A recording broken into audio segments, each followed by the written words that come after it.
Welcome to Gift of Life, the Organ Transplant podcast. These are the stories of those who have received, given, and who are waiting for the gift of life, organ transplantation. Now here's your host and heart and kidney recipient, BJ Odom. Welcome to Gift of Life, the Organ Transplant Podcast. I am BJ Odom, your host, and today, a super interview. LifeLink of Florida is a nonprofit organ and tissue recovery organization. They specialize in facilitating organ and tissue donations to save and heal lives. LifeLink of Florida works with hospitals, donor families, and transplant centers to coordinate the donation process and the importance of organ and tissue donation and help those in need of life-saving transplants. Today, we talk with Ashley Moore, Manager of Public Affairs for LifeLink Foundation. Good morning, Ashley.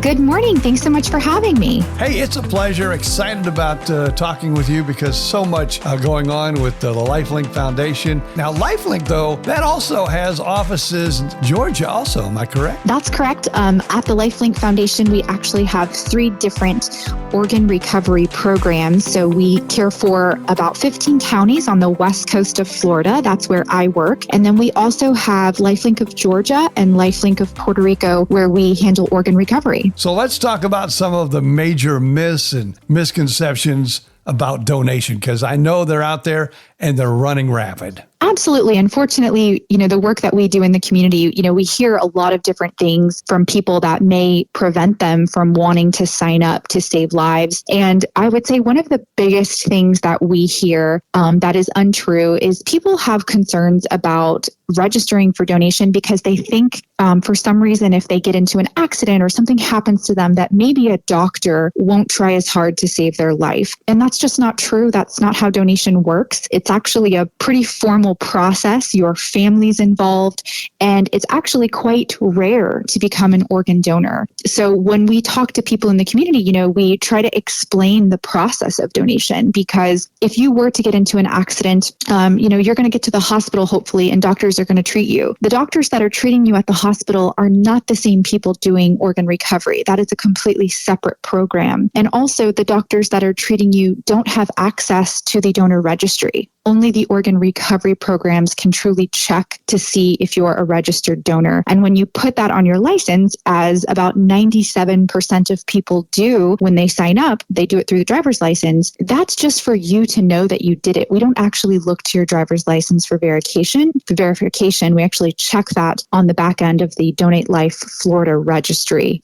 if you're registered in Florida. Now, I know when I first got my transplant 21 years ago, and I was, talking with people about organ donation. I remember I had to tell them the most important thing too is to discuss this. I know it's not a comfortable thing to talk about with family, but to talk to you and your family so they know your wishes, because they're going to be in a room in those final moments, possibly making decisions about whether they're going to donate or not.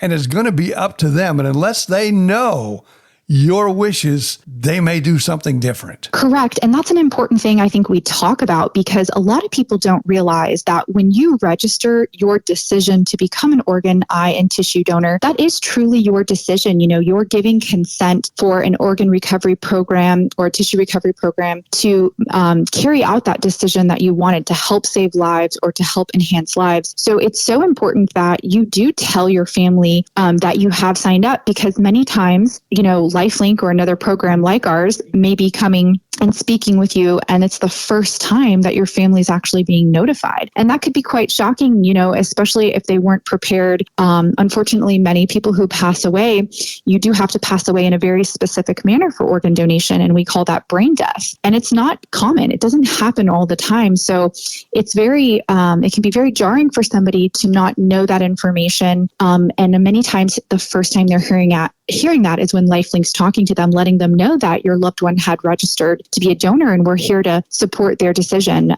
So it's important you talk to your family and also ask them, what their preference is. And if you want to make sure that, that's something that will happen for you, registering your decision is so important, because that actually is what gives authority for, again, organ recovery programs to facilitate that process for you. Now, what are all the ways you can, I know you put it on your license, but as you mentioned, that's, not going to be the first thing they're going to look at. So how do you go about registering, and what are the best ways to do so? That's a great question. Registering to become a donor is very easy. We have a lot of different ways you can do it, and you only have to do it once. So if you're in Florida, we prefer people to go to donatelifeflorida.org. You can go online and do it at any time. If you do go to the driver's license, whether you're getting your license for the first time or maybe you're renewing your license, all you have to do is just say yes when they ask you.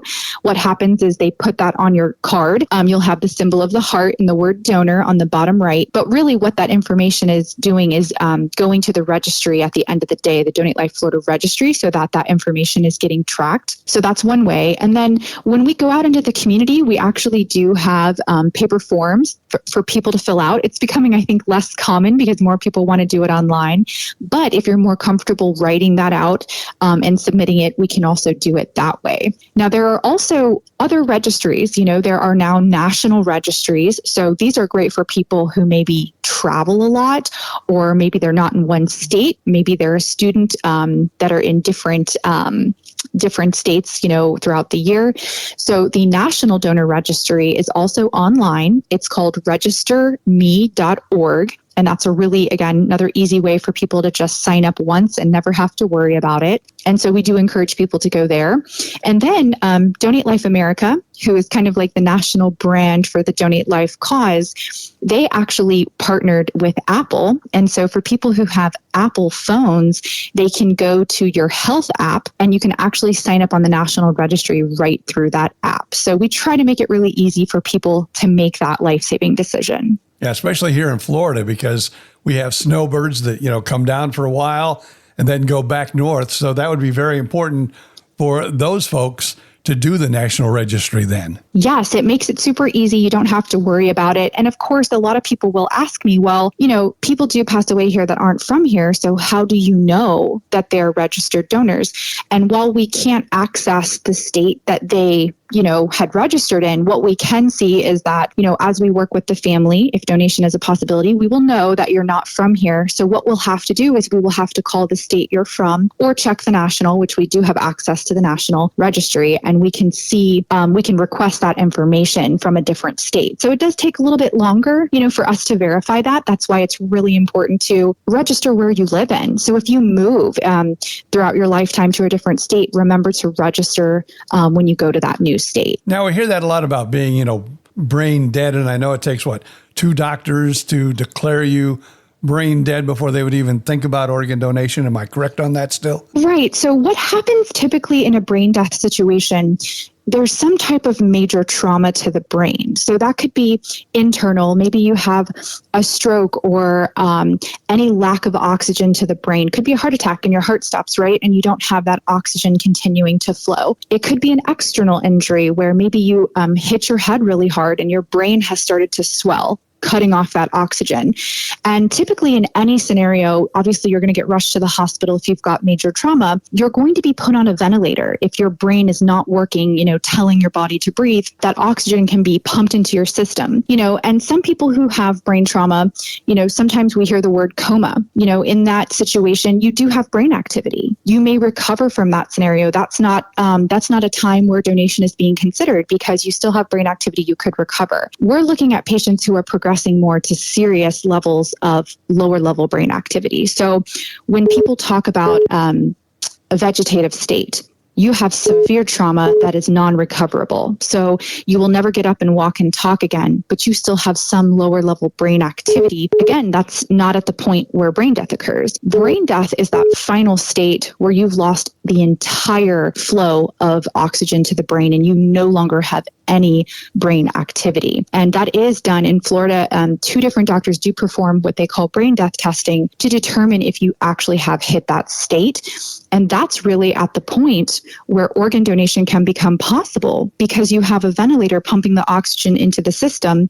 Your other organs may still be viable. And it's at this point where an organ recovery program like LifeLink can come in. We can do testing to see what organs are going to be viable, what organs are still able to be used. We can do testing to make sure that those organs are going to be safe, that we're not transferring any other disease to someone else.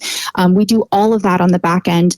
And then we work with the United Network for Organ Sharing to determine who is going to be the best patient that matches this donor so that we can make a successful transplant. So a lot goes into the back side of donation. And if you're not really a part of it, or you don't get to see that from a recipient side or maybe a donor family perspective, you never really get to see all the work that goes into making these life-saving transplants happen. Now, do you have to be like brain dead first, or, something else would kill you, or, the way you would die? Does that affect, or are there still organs that can possibly be transplanted? Right. So there are living transplants that people can do these days. Now, LifeLink does not handle any type of living donation. We do only deceased donation, but living donation is becoming more popular. And there are two specific organs that you can donate while you're living.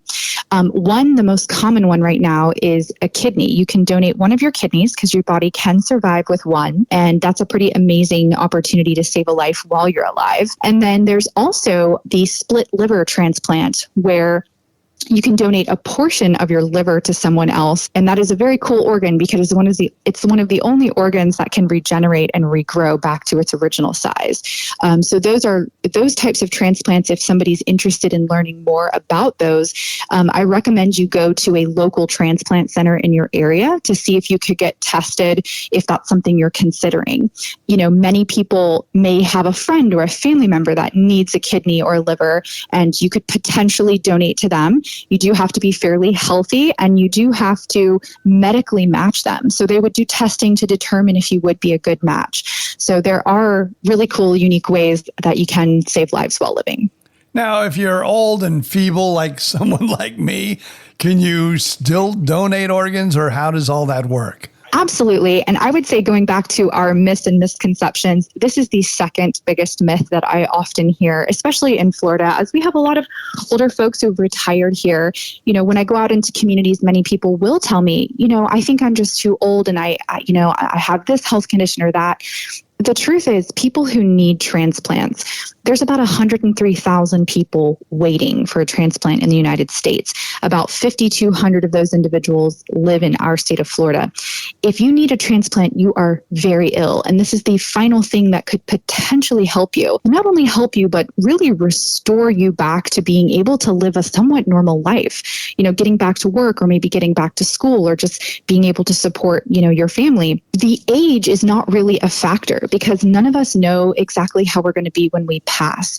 And the fact that we have people dying while waiting for transplants, we check every person who has the potential to donate. And just to give you an example too, there was a gentleman, his name is Cecil Lockhart. He was 95 and he was able to donate a liver, and he saved someone's life. So you really have no idea. And even if it's one organ, LifeLink will still go in to recover that one organ to save a life. That's awesome. Let's talk about the rough part, because I don't know if it's you, but you probably know the part of the group that does that. It's got to be tough to sit down with that family in those final moments and say, hey, can you be an organ donor? How difficult is that? I just got to ask. We have an amazing group of staff at LifeLink. We actually call them our family care coordinators. And that is their specific role, is to help families really get through this difficult time. And they're there to support, they're there to listen, they're there to help, because this is a traumatic situation. And again, most people who die of brain death, most times that's not an expected death. It's normally unexpected, and the family is having a difficult time, as anybody would. But these people are amazing. They are trained to be able to support these families. And of course, trying to help them understand what their options are. How can their loved one potentially save a life? And again, if you did not make that decision ahead of time, it really goes to your family to have to determine this. So I would say we have an amazing group that does an amazing job of supporting our families through this time. And I think people forget too that this isn't the last time that we work with our donor families. After they donate, we support them post-transplant. Many people want to connect with their recipients so they can write letters, and we facilitate that communication back and forth. Sometimes people want to meet, and as long as both the recipient and the donor family want to make that connection, we will help coordinate that if they would like us to, so that they can actually meet and maybe have that full circle moment of really, seeing how their loved one was able to help somebody. It's been my pleasure and my honor to be a part of some of those meetings during my career at LifeLink, and they are some of the most beautiful moments you will ever see. Getting to watch a donor mother listen to her son's heart for the first time since he passed away in someone else is truly an amazing moment, and is, again, really what we're here to do. Our mission is to honor those donors and to help save lives through organ and tissue donation. I'll tell you a story that really somehow, I don't know, grabbed me, but I used to do comedy, and I work in comedy clubs. And it was shortly after my transplant, and I've told this story on the podcast before, but I had a big burly gentleman come up to me and say, "Hey, my brother died last week, and he was an organ donor." And of course, knowing that I made a few jokes about my transplant and tried to keep it all positive, I'm thinking, okay, where is this going to go? Because in a way, I was a little nervous in the back of my mind. But at the moment, then after he said that, he took me, hugged me as tight as you could possibly imagine. And he said, "Seeing you up on stage tonight made me know that by us donating my brother's organs, he's living in someone like you. So I actually kind of saw my brother up there tonight." And even when I tell that story now, I get a little weepy-eyed. But I mean, it was just an amazing story. That is amazing. And I think you bring up such a good point. And this goes back to I can share a lot of information about, how it works, but I think what really changes people's minds is really seeing and hearing testimony from somebody who has been through it, whether they're a donor family member or whether they're a transplant recipient, because it shows that it works, right? And that people can go on to live amazing lives and do amazing things with that second chance that they're given. I think, I've been fortunate to work with our volunteer program at LifeLink, and it's so amazing to see what people do with that second chance and the amount that they want to give back. And I'm especially amazed by our donor families who really want to continue their loved one's legacy. They want to continue saying that person's name, to keep their energy out there. And it makes such a difference, because I think when people are scared or they're hesitant to sign up because they think they know something about it, or that it's scary, or that there's something that they're holding on to that's preventing them from making that decision. I think from hearing somebody who's been through it, it really can change someone's mind. Now, I know LifeLink also works with, patients also. What are some of the things that you do for the recipients? So we mostly work in terms of donation. We're really working with the donor and the donor's family. There are things that we do for the family post-donation. In addition to, sometimes we will do an honor walk at the hospital, if that hospital allows it, where we basically line the hallways with staff of the hospital, friends and family of their loved one. And we basically do an honor walk to the OR room before that person goes in for their donation. And it's a way for us to honor and kind of remember them. Some hospitals also offer a Donate Life flag raising, where we're able to raise the Donate Life flag for 3 days post-donation, symbolizing, again, and honoring the donor that gave the gift of life. And then we actually just had a wonderful celebration where we invited all of our families from the previous year to come back and to come to our office and to see our Tree of Life wall, where it has the first name of each donor from that year. And it's an opportunity for them to actually do a little rubbing of the name, because it's a little bit raised, so they can take that home as an art piece. And we also had a video kind of showcasing all of our donors from this year, and an opportunity for them to kind of get to talk to us, get to learn a little bit about us, and to see, if there's anything else that we can do to support them. Because we know it's very difficult, after you've lost somebody, there's a lot of grief that happens, and we also provide a lot of grief resources to those families as well. Now, I know, I had a heart transplant 21 years ago, and then in 2015, because of the meds, had to have a kidney transplant. So I know that when I'm out there, I like to talk up organ donation and get involved when I can. That's why I'm doing this podcast. Everybody has a story. What brought you to LifeLink, if I may ask? So it's actually funny because I really wound up at LifeLink by accident. While many people have a connection and they knew this is what they wanted to do, I had graduated college in 2008, not the best time to get out into the workforce. We were experiencing, really difficult opportunities for people trying to get jobs at that time. And so I started temp work. And I just would pick up any job through a temp agency. I tried a lot of different things throughout my couple of months when I first graduated. And I kind of accidentally wound up at LifeLink through that temp agency. And I actually started out in finance and accounting. And I, did the best I could there. I was willing to take any job. I actually started out as an administrative assistant. And as they got to know me and got to learn a little bit more about me, somebody was like, oh, wow, you had an advertising degree. Maybe you would do really well in public affairs. So after about a year and a half in that role, I applied to move over when there was an opening. And I've been in that department ever since. So I've spent about 15 years at LifeLink getting to kind of support our mission and again, support our donors and their families and help tell stories, help tell people stories, because I think that's what really makes the difference in helping save more lives. And of course, in your job, you've got to hear all the stories. Which story, and there's probably so many, and it's probably going to be a hard question to answer, but what story has grabbed your heart the most over your years with LifeLink? That is such a difficult question because when I hear these stories, there is no story that is the same. Whether it's a recipient or a donor family, I feel like they all have amazing stories. I think where I truly find my inspiration and what really fills my cup up is it's the inspiration that I get from listening to donor family members, because I don't know, if I didn't know anything about this, I didn't know anything about LifeLink or donation. I didn't have anybody that in my life that had a connection. So I really learned on the job. But when I get to see a donor family talk about making that decision, they had to make that decision. That's very inspiring to me because, they're dealing with such a large amount of grief. And they're able to think beyond themselves in that moment and think of other people. And I think that is just so uplifting. And it makes me want to be a better person when I hear people think of other people.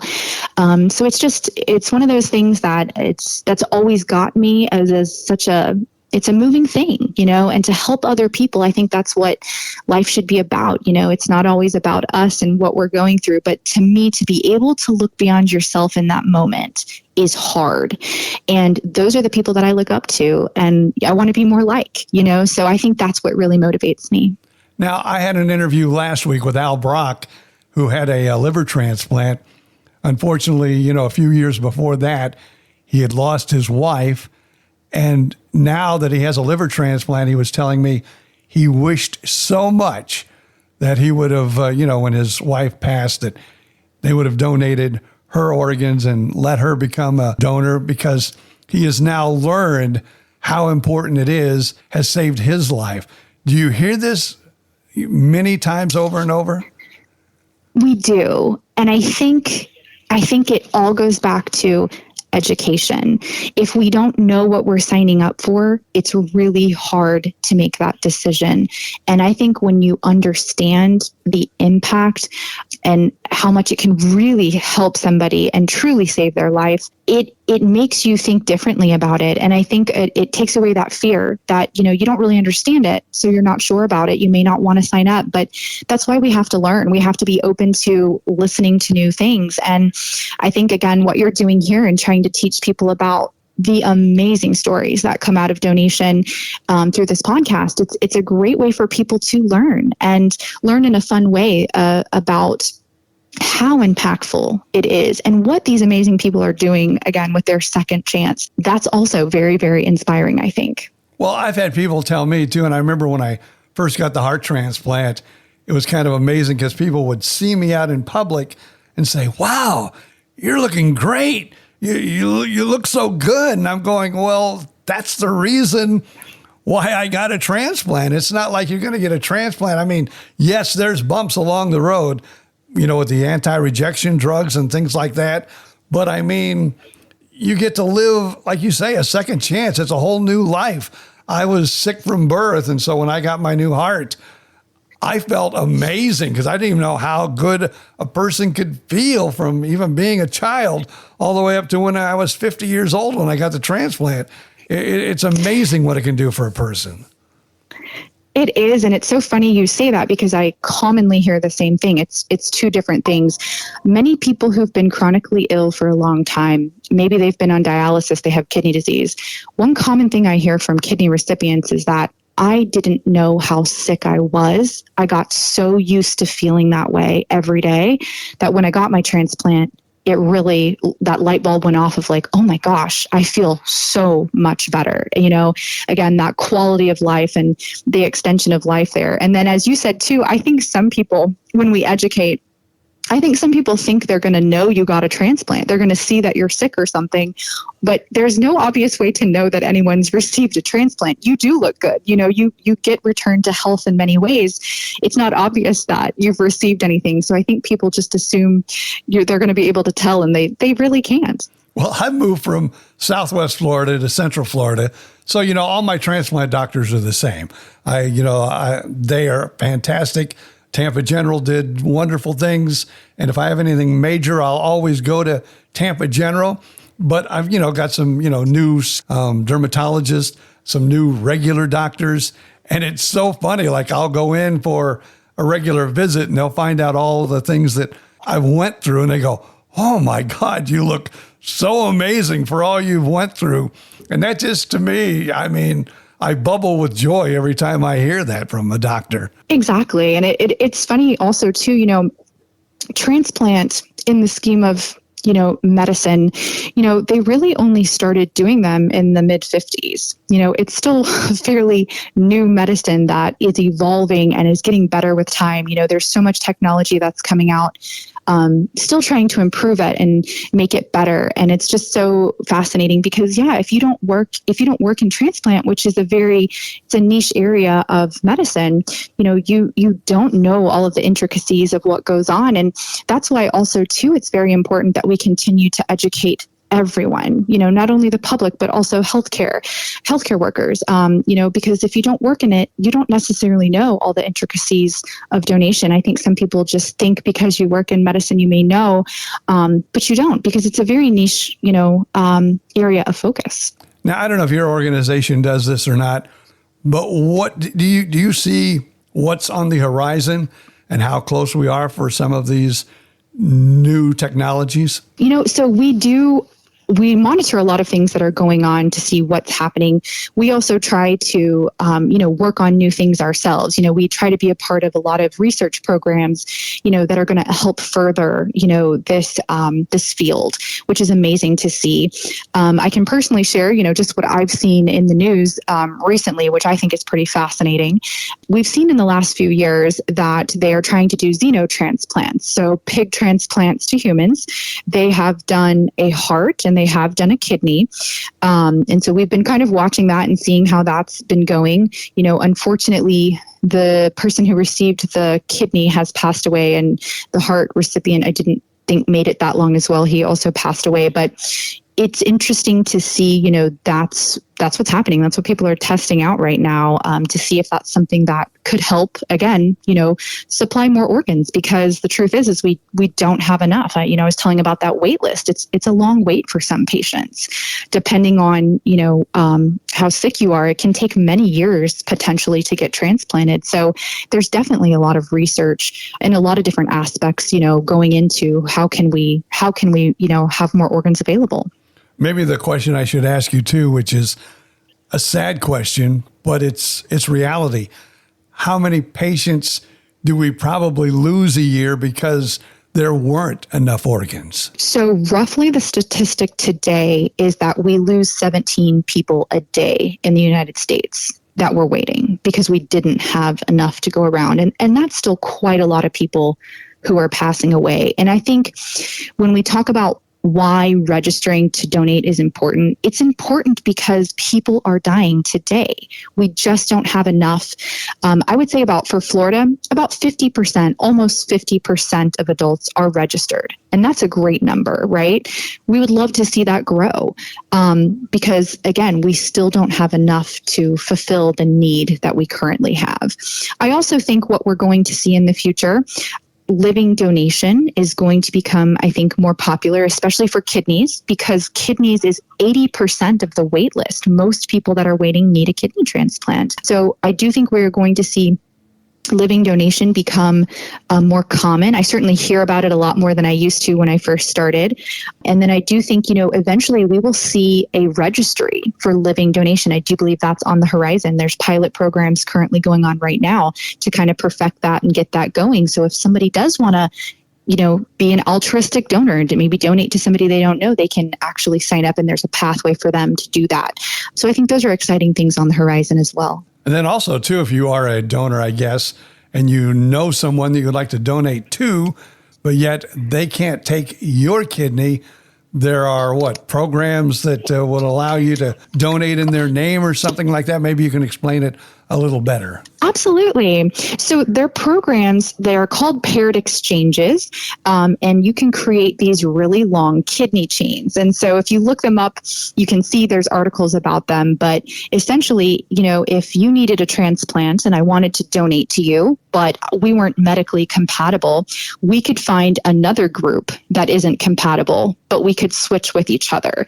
So there's amazing programs out there with Transplant that you could potentially find somebody that's willing to donate, even if you're not compatible with that person you want to. You could just donate to someone else and they'll donate to your friend or your person that you're trying to help. So those are really helpful, I think, in getting living donation moving as well.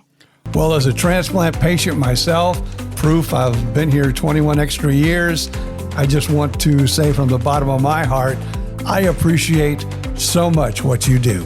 Thank you so much. And it's always a pleasure to see people out there, sharing this message. So we thank you for what you do, because we couldn't possibly reach the amount of people without having platforms and having the educational opportunity. So thank you so much. Ashley Moore, thank you so much for being a part of the podcast, and the best of luck to you and the organization. Thank you.